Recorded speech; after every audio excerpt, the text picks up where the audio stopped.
Greetings, family. Just wanted to chime in today and talk about a topic that many of us have experienced. You are 100% your child or children's parent. Let's talk about it. And this subject I actually know all too well because yes, I have been a single mother for some years now.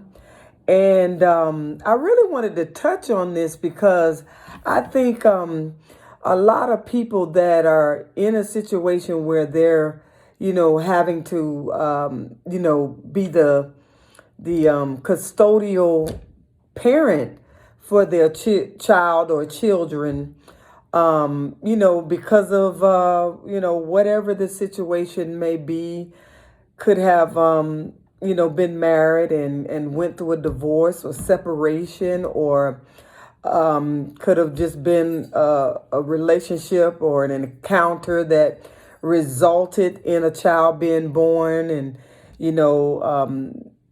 the two parents, was never in a, marriage or committed relationship. I mean, there's many things that could bring about this particular situation where there's one parent, which they call a custodial parent, that's basically the child lives with in on a consistent basis. And of course, there are some situations where there's a visitation situation, such as the one I had.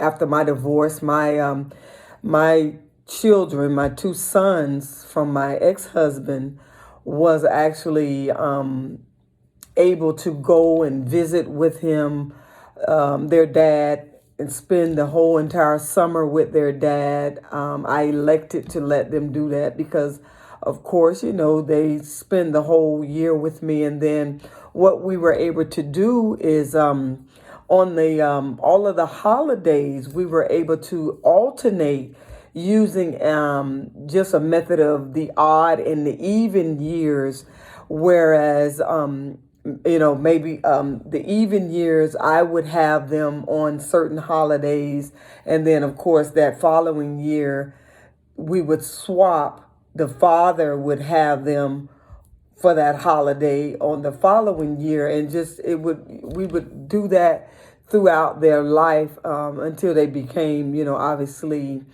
18 years of age, and really, kind of getting established as young adults, and, school and stuff like that. And then, there's some situations where one of the parents is no longer with us, where, the parent, passed away under whatever circumstance that could have been. And so there's many things that could bring about this type of situation. But I really wanted to come in and just speak to people that are experiencing that, because I know there's a lot of chatter about, the other party or other parent is, 50% responsible for, the financial responsibility of the child, which is absolutely legally and morally very, very accurate. But of course, we know and understand that a lot of people may not necessarily believe in that, or be actually in a position to be responsible for their child or their children. So there's many situations, whereas the non-custodial parent is not, contributing financially to the betterment of the child, which that's very necessary, but I don't think that's the most important aspect of this dynamic.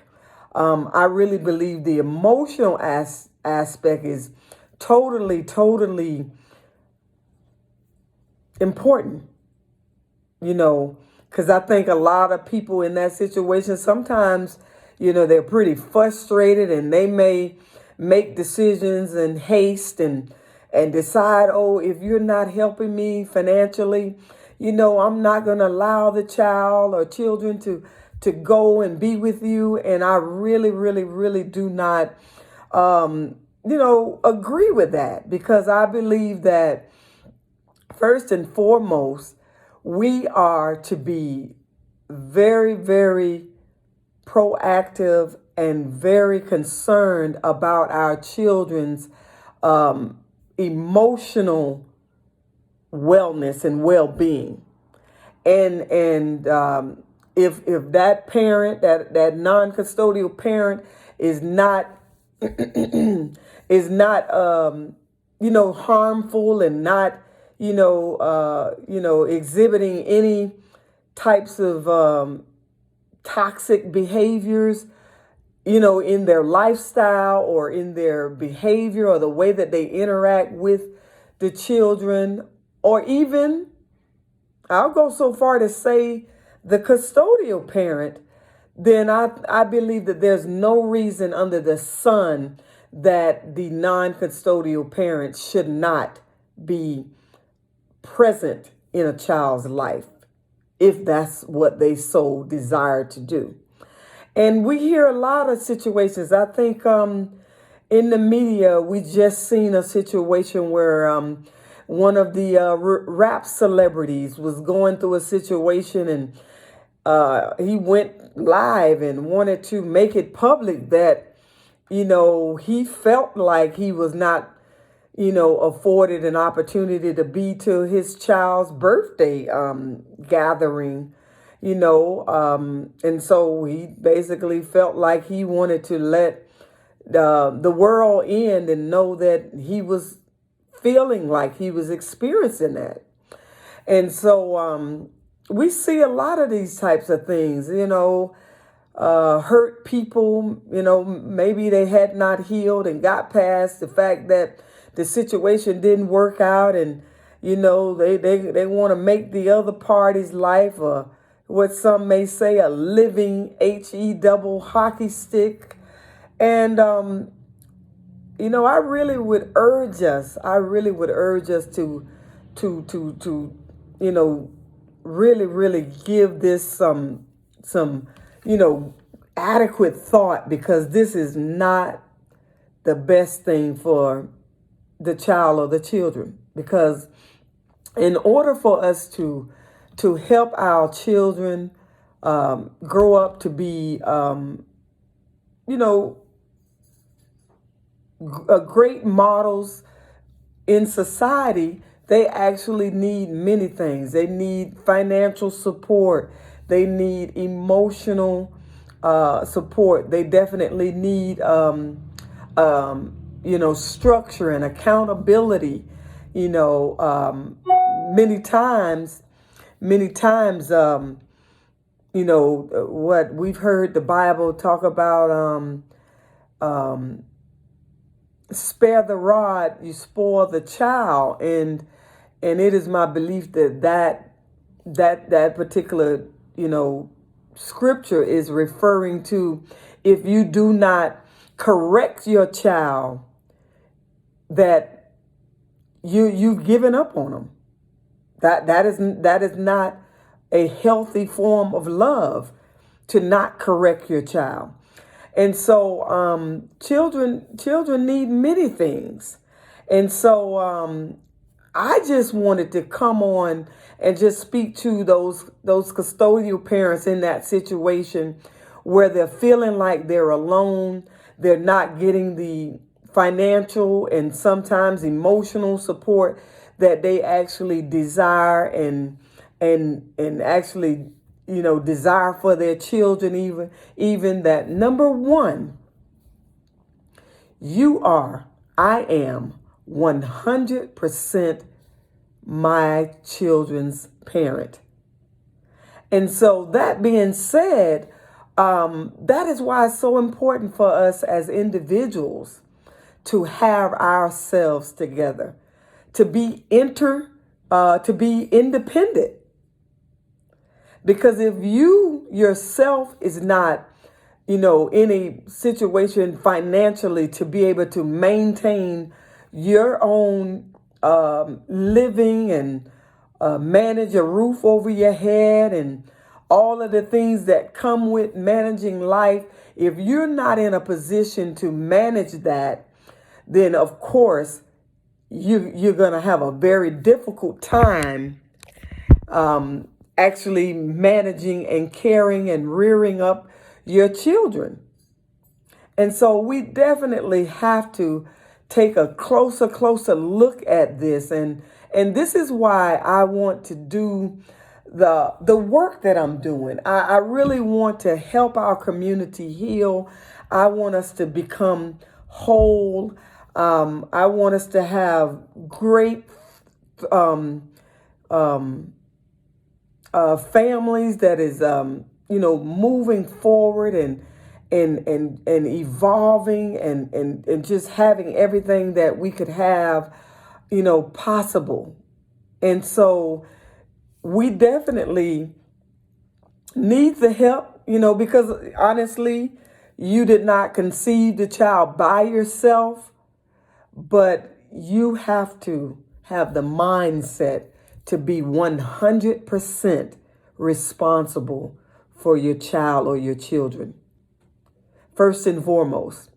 And by through personal experience, I was actually part-time at UPS, and what I had to do, I did not have I did not have the time to wait and wonder on whether or not my children's other parent was going to be responsible, was going to be financially responsible. And so I had to dig deep. I had to trust God, and I had to put one foot in front of the other and basically do the best that I could do and take it one day at a time. And as long as, you lead with your heart and you give your children the best you know how to give them, and true indeed, you're going to make mistakes because we're human. There's no book on this. There's no book on raising children. Of course, there are many books, books to guide and give you some insight and instruction on different things, but there's no book on life. And so we just do what we can, until we can do something else, and just love your children. And there's going to be many highs and lows. But first, I just wanted to, pop on and just share with many people that are in that particular situation. Just continue to keep going and do the best that you can do. And in the end, it'll all work out. It'll all work out. And that doesn't mean that it's not going to be hard. That doesn't mean that you're not going to go through trial and error, but continue to persevere. And if you continue to keep God first and love your children and give them the great example of a parent that you can give them, your children, your family, and your situation will triumph. And so I'm going to go ahead and close off for now. And until next time. And what I always like to say, always live, always laugh, and always love. Life is what you make it. And so, yes, family, let's make it authentic. Organically, me, Tamika, signing off. Until next time,